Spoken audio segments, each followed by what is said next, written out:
Morning, White. Came across some papers the other day. They'd been in my family for quite a while. I'd seen them as a child. They're basically one of those stories about European emigration to the United States. This is a story of a man who mysteriously is taken off a refugee ship 600 miles east of Bermuda. He's taken aboard a German submarine. He is questioned. He is released. He's put into lifeboats with other members of the refugee class that were on board the ship. They had been in the water for 9 hours. 3 people died abandoning that ship in anticipation of it being torpedoed. It was not torpedoed.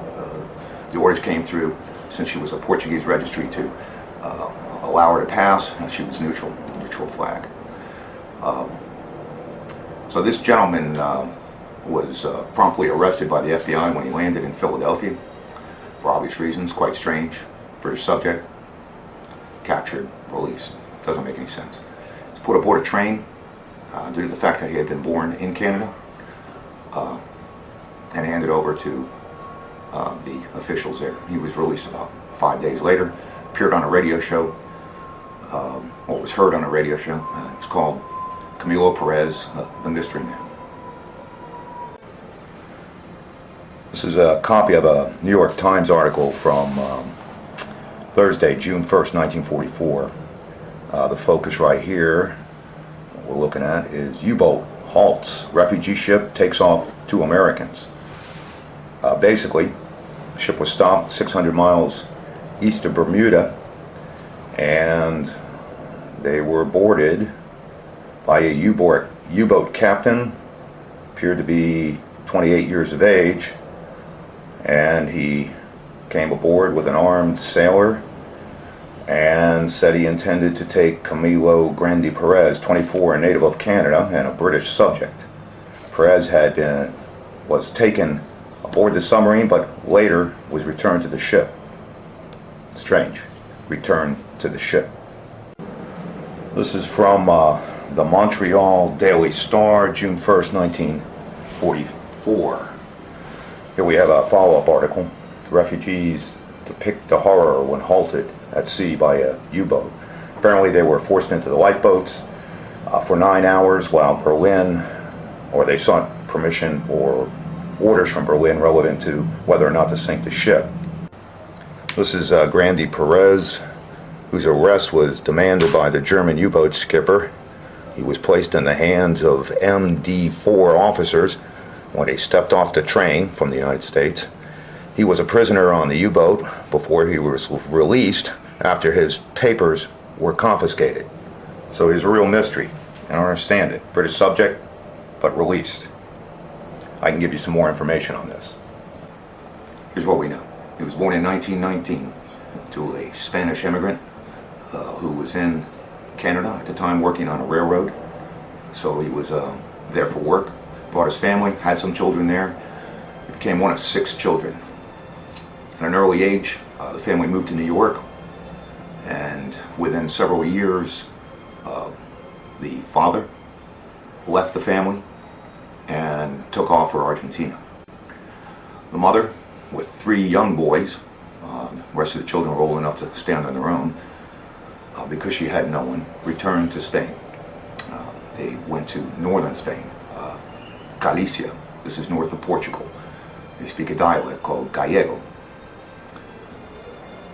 Soon afterwards, the mother passed away, so the boys were divvied out to relatives to be taken care of. Camillo Perez went to the tailor, his cousin, where he would act as an apprentice for him as they went from town to town on foot. His other brother, one went to the baker, so he became a baker later on, or learned that skill. The middle boy went to the priest to be taken care of. Unfortunately, in 1936, there was a coup attempt by the nationalists, led by an actual invasion of North African troops under the command of Generalissimo Franco. As time went on, his contemporaries seemed to be dying off, so in the end, power was concentrated under his control. The coup failed. It resulted in fragmentation of the country. It resulted in a basic civil war, one with horrendous consequences. The irony is Franco was from Galicia as well. Upon learning of this, the three boys who carried foreign national passports were basically turned in by their uncle, the priest.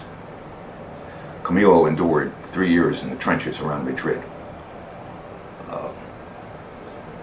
And soon afterwards, the war ended, and they were released from duty. World War II starts.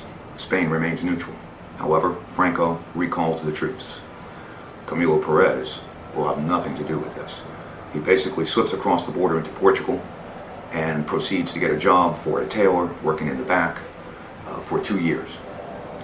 One day he goes out, he has no papers, he's arrested, deported, sent back to Spain, whereupon he is tried and condemned. He's sent to a prison camp where he works as a tailor for very vain officers for approximately 2 years, whereupon he escapes. He gets into Portugal on a train that's filled with soccer players. He tells them his mother's dying in Lisbon. They switch jerseys with him when the conductor comes about to count the heads. So he successfully gets into Lisbon, whereupon he contacts his sister, who contacts a Jewish refugee organization and is able to get him on a ship called the Serba Pinta.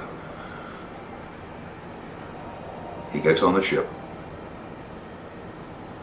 stopped by the German U-boat, questioned and released. Now, why was he released? It turns out, as a tailor, he had sewn his original discharge papers in the shoulder pad of his jacket. When questioned by the German captain, he presented those documents, indicating he was a good fascist, and told him he was just trying to get to America to see his dying mother. A lie that worked throughout. It turns out the German officer, who had served as an advisor for the Nationalist Army, or Navy more particularly, during the Spanish Civil War. So he's familiar with the conflict, and La Coruña is a very large port to the northern part of Spain, north of Portugal. Although Camillo grew up in a town called Curas, there were points that they could confirm. So he was released. And now we know he was released because of those papers that he had hidden as a shoulder pad in his jacket. Mystery solved. Have a good day, Lively. Be well, everyone.